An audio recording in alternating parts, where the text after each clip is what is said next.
হঠাৎ করে রাস্তায় দেখা হয়ে গেল ছোট ভাইয়ের সঙ্গে। দেখতে পাচ্ছেন সে খুব সুন্দর স্কেটিং রাইড করেন, অনেক সুন্দরভাবে। তো আমাদের বাইকের সঙ্গে সে পাল্লা দেওয়ার জন্য রাজিও হয়ে গেছিল। তো যাই হোক, দুর্ঘটনা হতে পারে, এই কারণে একটু স্লো মোশনে আমরা যাচ্ছিলাম। তবে দারুণ লাগতেছিল। সে এই বাইক ওই বাইক এভাবে দুজনের হাত খুব সুন্দরভাবে।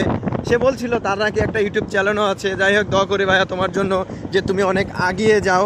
অবশ্যই তোমার জন্য দোয়া রইল, শুভকামনা রইল। তার মানে পারফরমেন্স দেখে আমি হতভম্ব হয়ে গেছি যে এত সুন্দর পারফরমেন্স দেয়। গ্রামের দৃশ্য, গ্রামের ছেলে যে এত সুন্দর পারফরমেন্স দিতে পারে ভাবতেই পারিনি। স্থানটা ছিল কালীগঞ্জ, সিংড়া, নাটোরে। তো আজকে ঘুরতে আসার কারণে হঠাৎ করে তার সঙ্গে দেখা হয়ে গেছে।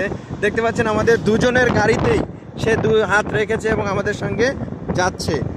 আমার অনেক ভালো লেগেছে আজকে যে তার সঙ্গে দেখা হলো, দেখলাম অনেক ভালো রাইড করে। সে বলছিল আরও স্পিডে যান। আসলে